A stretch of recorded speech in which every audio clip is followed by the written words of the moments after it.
अनुसूया, सीते, पती जर नाराज असेल पत्नीने आनंदी राहू नये, आणि पती आनंदी असेल पत्नीने नाराज राहू नये. तिने सतत नाकापर्यंत पदर घ्यावा. ऐकताय ना? म्हणजे ऐका, फक्त टेन्शन नका घेऊ तुम्ही. कारण स्त्रीचं सौंदर्य केस आणि नाकात असतं. स्त्रीचं सौंदर्य लांब सडक केस आणि लांब सडक नाक जर असेल, स्त्रीचं सौंदर्य खुलतं. म्हणून आपला पती सोडून दुसऱ्या परपुरुषाने ते केस आणि नाक बघू नये म्हणून ती झाकण्याची पद्धत आहे. पूर्वीच्या काळी पदर नाकाच्या खाली असायचा, आता सरकत सरकत तो कुठं गेला कळायलाच मार्गी नाही. मुलींना मुलांचे कधीच कपडे वापरू देऊ नये. वैज्ञानिक दृष्टिकोन आहे. मी 20 वर्षापासून बोंबलतोय, आता डॉक्टर सांगायला लागले. जीन्सची पॅन्ट, जीन्स सगळ्यात घातक आहे तरुण तरुणींसाठी. आम्हाला जाहीरपणे हे बोलता येत नाही. ही पाश्चात्य संस्कृती आहे, तिकडं थंडी जास्त आहे म्हणून ते कपडे तिकडं सूट आहे. जननेंद्रिय जे असतं त्याचं टेम्परेचर हे मेंटेन राहण्यासाठी हिंदुस्थानातले जे सुती कपडे ते वापरण्याची प्रथा आहे. या कपड्यांमुळं काय होतं, एक तर पुरुषांमध्ये किंवा महिलांमध्ये संततीत अडथळे येण्याची परिणामकारकता वाढते आहे. म्हणून आपली जी रेहन सेहन आहे, आता व्यक्ती स्वातंत्र्य आहे, कुणी काय वापरावं याविषयी न बोललेलं बरं. परंतु अंगभर कपडे अंगावरती असावे. बापाने मुलीला आयफोन घेऊन दिला, ती दुकानात गेली, कवर बसवलं, स्क्रीन गार्ड बसवलं, आणि संध्याकाळी फोटो काढायला बापाने तो फोन घेतला. बेटा हा फोन कोणता आहे? पप्पा सकाळचाच आहे. अगं पण सकाळपेक्षा छान दिसतोय. ती म्हणली छान कसा नाही दिसणार पप्पा, मी कवर बसवलं, स्क्रीन गार्ड बसवलं. म्हणले बेटा अगोदर चांगला नव्हता का? म्हणे चांगला होता, पण स्क्रीन गार्ड आणि कवर बसवल्यामुळं तो अजून चांगला दिसायला लागला. बापाच्या डोळ्यात खळकन पाणी आलं. म्हणे बेटा स्क्रीन गार्ड का बसवलं? म्हणे असा पडून फुटणार नाही. कवर का बसवलं? पाठीकडून फुटणार नाही. बाप म्हणला बेटा हा जर फुटला तुटला तर मी तुला पुन्हा नवीन विकत घेऊन देईल, माझी परिस्थिती चांगली आहे. पण ऐक माझ्या बाळा, या मोबाईलपेक्षा तुझं शरीर अमूल्य आहे, म्हणून ह्या मोबाईलपेक्षा तुझं शरीर बारकाईने जप. कॉलेजला जाताना अंगभर कपडे घालत जा. हे आई बापांना शिकवणं गरजेचं आहे. आज काळाची गरज आहे. आणि आम्ही कुठं चाललोय? पाश्चात्य संस्कृतीच्या नादाला लागून. आज अनाचार, अत्याचार, बलात्काराच्या यादीला ख्रिश्चन महिलांची नावं नाहीये, मुस्लिम महिलांची नावं नाहीये, सगळी नावं माझ्या हिंदू माता भगिनींची. का? मुस्लिम स्त्री रस्त्याने चालली, नख सुद्धा दिसू देत नाही, बुरख्यामध्ये असतात त्या. ख्रिश्चनांच्या बाया पहा, त्यांचा पेहराव पहा. चुकत असेल तर माफ करा मला. मी अनुसूयेचं, सीतेचं चरित्र सांगतोय. काय परंपरा आहे. अहिल्या, द्रौपदी, सीता, मंदोदरी तथा तारा, पंचकनाम स्मरेन नित्यम महापातक नाशनम. अनुसूया कुठे येत आहे? आणि राम आणि अत्री ऋषी बाहेर बोलतायत. रामाला अत्री ऋषी मार्गदर्शन आणि सीतेला अनुसूया मार्गदर्शन करते. सीते, पतीने जर हाक मारली, ऐका गुरुचरित्र वाचतो आपण, पतीने हाक जर मारली, त्या बाईने 1000 काम हातातले टाकून त्या क्षणाला पतीच्या दिशेने जावं, म्हणावं नाथ काय आज्ञा आहे. लक्षात ठेवा, तिथं दत्तप्रभूंचं वास्तव्य आहे, तिथं अत्री ऋषीची कृपा आहे, तिथं अनुसूयेची कृपा आहे. जी बाई नवऱ्याला फिरून फिरून बोलते, नवऱ्याचा एकच शब्द हिचे 1000 शब्द, त्या बाईला पुढचा जन्म डुकरीनेचा मिळतो. शिव महापुराण. तुम्ही म्हणाल काय बाबा सगळं आमचंच सांगताय. पतीची या मता अनुसरोणी पतिव्रता. दत्तप्रभू कुठं जन्माला येतं ते तर कळलं पाहिजे ना. लक्षात घ्या. एका बाईने बाभूळ लावली. काय लावली? बाभूळ माहिती आहे का तुम्हाला? बाभळीचे 2 प्रकार आहे, एक येडी आणि एक शहाणी. इकडं आहे का नाही माहित नाही, आमच्याकडे आहे. येडी असते ना तिला फक्त शेंगाच येतात, आणि शहाणीला शेंगा पण येतात आणि काटे पण येतात. हिने शहाणी बाभूळ लावली. 4 वर्षाने तिथं छानपैकी सारवलं, चटया अंथरल्या आणि सगळ्या गल्लीतल्या गावातल्या बाया बोलावल्या, स्त्रिया बोलवल्या आणि त्यांना अर्धा तास बसून ठेवलं आणि त्यांच्या पुढं मठ्ठ बसली गप्प. म्हणजे का हो मावशी, हळदी कुंकू आहे का? म्हणे नाही. मग आम्हाला सगळ्यांना कशाला बोलवलं? त्या बाभळीवालीने सांगितलं, अगं मी 3 वर्षापूर्वी हे झाड लावलंय, आता याला आंबे येणार आहेत. कशाला? बाभळीच्या झाडाला. हिच्या बापाच्याने तरी शक्य आहे का? कबीरजी म्हणतात, बीज बोए बबूल का तो आम कहा से पाय. बाभळीचं झाड लावलं तर त्याला काटेच येतील, आंबे येतील काय? शुद्ध बीजा पोटी फळे. अहो छत्रपती समजून घ्यायचे असतील ना, पहिली जिजाऊ माता समजून घ्या. माझे विश्वमाऊली ज्ञानेश्वर महाराज समजून घ्यायचे असतील ना, आपला विठ्ठलपंत नावाचा पती सोडून गेला, त्या रुक्मिणीने इथंच अश्वत्थ पिंपळाच्या झाडाला 1000 प्रदक्षिणा घातल्या. हो ती रुक्मिणी माता पहिली समजून घ्या, माऊली तुम्हाला समजेल. मारुती कळून घ्यायचा ना, अंजनी माता समजून घ्या. गणपती समजून घ्यायचा, माता पार्वतीला समजून घ्या. येतंय का लक्षात?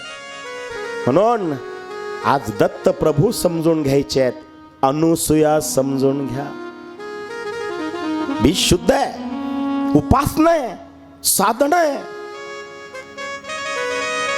पतीपासून एक क्षण सुद्धा ती विलग नाहीये, अशी उभी आहे पतीच्या सेवेत. कारण तिचा पती सुद्धा गुणवान आहे. नाही तर तुम्ही म्हणाल सगळं सांगतात, संध्याकाळी हे तर लेजिम खेळत येता, मग आम्ही काही त्यांची सेवा करायची काय? मी म्हणतो अनुसूयेसारखं पत्नीने राहावं, यासाठी नवऱ्याने सुद्धा आत्रीसारखं वागावं. हा, नाही तर प्रत्येक नवऱ्याला वाटतं माझी बायको माझ्यासोबत गाडीवर असताना त्या बायकोने फक्त माझ्याकडंच पाहावं आणि याने गाडी चालवित असताना अख्खं जग निहाळावं. जमेल काय? नाही. मी मगाशीच बोललो, दोन्हीही चाक समान असायला पाहिजे तर तो गाडा चालणार आहे. मी माझ्या मित्राकडे गेलो, तो सकाळी सकाळी कोटाचे बटन लावित होता. कोट होता ना त्याचे बटन लावित होता. मला इतका आनंद झाला. मी म्हटलो, अरे धन्य रे बाबा, तू स्वतःचं काम स्वतःच करतो, कोटाला बटन लावतो. तो म्हणला, नाही हो, हा कोट तिचा आहे. आता कोण कोणाचे काम करतो याबद्दल न बोललेलं बरं. बरेचसे नवरे मी असे पाहिले, बिचाऱ्याला फक्त रविवारचीच सुट्टी असते, पण ती म्हणते अजिबात जायचं नाही, तांदूळ निवडून घ्या, आणि ही सगळ्या मालिका पाहत बसते. बरं, मालिका पाहताना पूर्वीच्या काळी त्या मालिकांमध्ये गुंड असायचे, पिक्चर मध्ये गुंड असायचे. आता मालिका आणि पिक्चर मध्ये गुंड नाही, गुंडिनी झाल्यात. घर कसं फोडायचं, नवऱ्याला विलग कसं करायचं, आई बापापासून पतीला कसं बाजूला करायचं, हे सगळं चालू आहे. राहू द्या, नका करू. सव सांजेच्या वेळेला घरामध्ये तुम्ही दिवा लावा, तुमचं बघून तुमची मुलं सुद्धा दिवा लावतील. आता महाराष्ट्रामध्ये सुरू झालं, 7 वाजेला सगळ्यांच्या घरी दिवा लावायचा. किती वाजेला लक्षात राहील? सगळ्यांनी 7 वाजेला दिवा लावायचा आणि 7 वाजेला सगळ्यांनी सामुदायिक बसून हनुमान चालीसा पठण करायची. जमेल? तुम्ही फक्त 1.5 महिना म्हणजे कंटिन्यूच करा, पण 1.5 महिना करून पहा, तुमच्या घरातलं सगळं अरिष्ट निघून जाईल. कारण का? निष्ठा असावी मुसलमानांसारखी आणि नम्रता असावी ख्रिश्चनांसारखी. काय निष्ठा आहे त्या लोकांची. दुःखाचा असलेला मार्ग ते लोक सुखाचा करता, पण नमाजची वेळ चुकू देत नाही.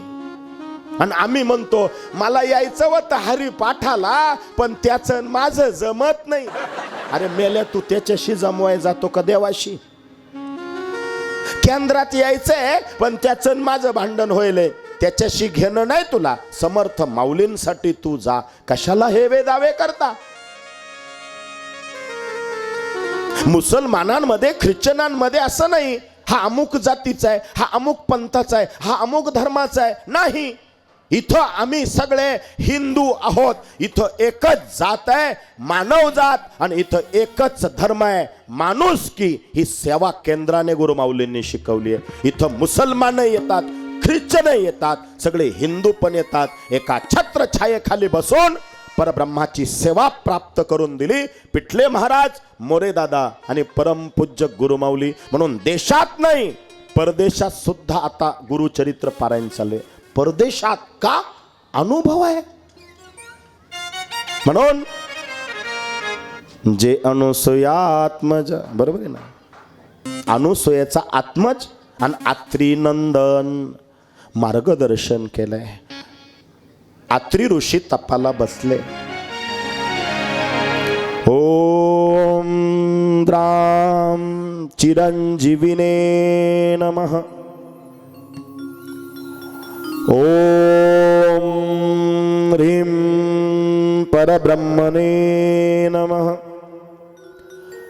ओम नारायणाय विद्महे वसुदेवाय धीमहि तन्नो विष्णु प्रचोदयात्.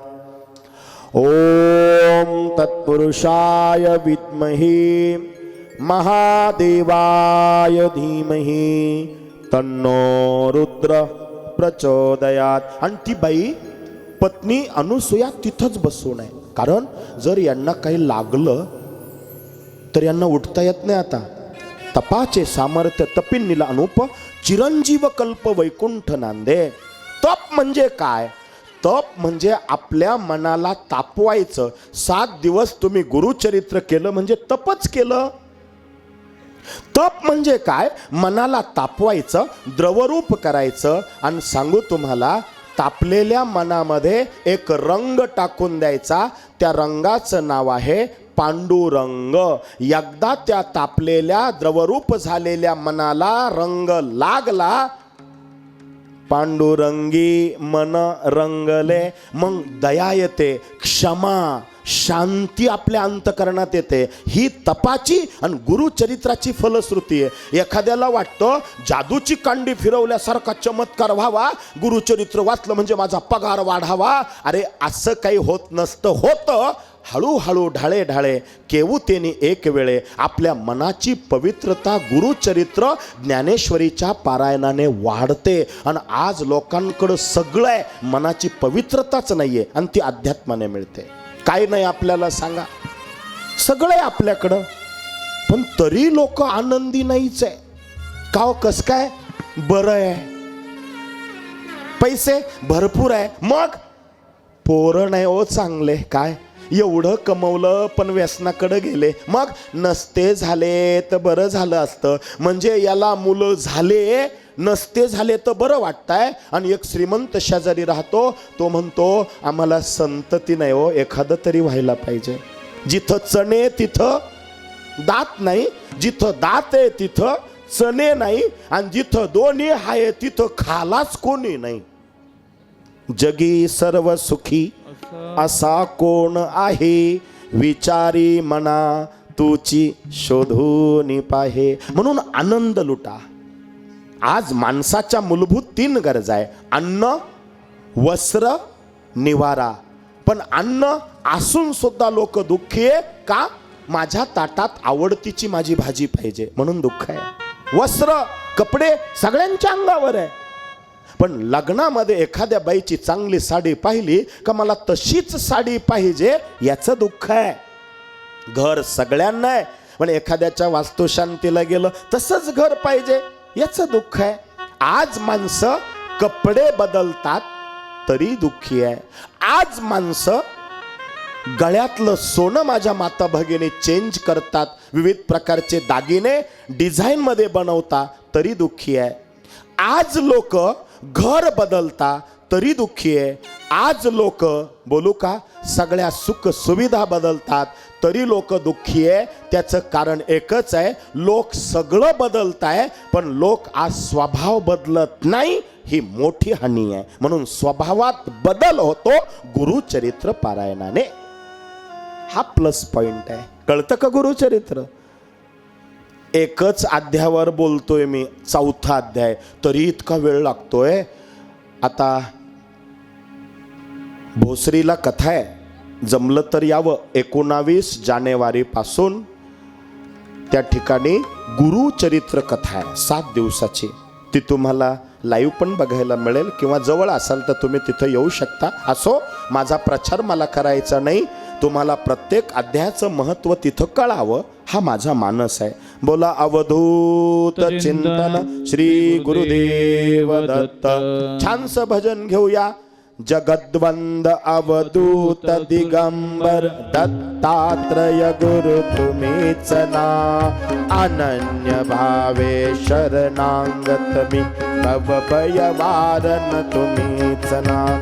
करती वीर्य यदु परशुराम ही प्रभु दिले गुरु तुम्हीच ना. स्वामी जनार्दन एकनाथ तर कृतार्थ केले तुम्ही. मच्छिंद्रादि जती प्रवृत्त केले, टाळी वाजवा. जन उद्धारा तुम्हीच ना. दासो पंथा घरी रंगले परमानंदे तुम्हीच ना. नाथ सदनीचे चोपदार तर श्री गुरु दत्ता तुम्हीच नाम. युगायुगी निज भक्त रक्षणा अवतरता गुरु तुम्हीच नाम. बलोन्माद पिशाच वृत्ती धारण करता तुम्हीच नाम. स्नान काशीपुरी चंदन पंढरी संध्या सागरी तुम्हीच नाम. करवुनी भिक्षा करविरी भोजन पंचाळेश्वर तुम्हीच नाम.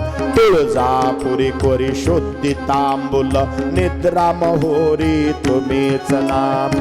करुणी समाधी मग्न निरंतर गिरणारी गुरु तुम्हीच नाम. विप्रश्रियेच्या वचनी गुंतले पिठापुरी गुरु तुम्हीच नाम. तुम्हीच ना स्वामी तुम्हीच ना.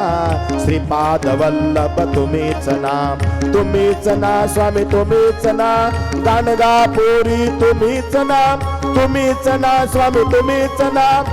अक्कलकोटी तुम्हीच नाम. तुम्हीच ना स्वामी तुम्हीच ना. दिंडोरी दरबारी तुम्हीच नाम. तुम्हीच ना स्वामी तुम्हीच ना. गुरु माऊली तुम्हीच ना. तुम्हीच ना स्वामी तुम्हीच ना. श्री स्वामी समर्था तुम्हीच ना.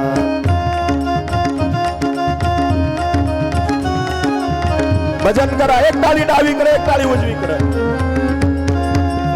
स्वामी समर्थ जय जय स्वामी समर्थ. कमरेची कळ बोलेल, त्रास होणार नाही जास्त वेळ बसल्याचा. म्हणा श्री स्वामी समर्थ जय जय स्वामी समर्थ. हात वर करायचे सगळ्यांनी. क्या बात, क्या बात. जय जय स्वामी समर्थ. जय हो महाराज. श्री स्वामी समर्थ जय जय स्वामी समर्थ. श्री स्वामी समर्थ जय जय स्वामी समर्थ. महाराज. श्री स्वामी समर्थ जय जय स्वामी समर्थ. स्वामी समर्थ जय जय स्वामी समर्थ.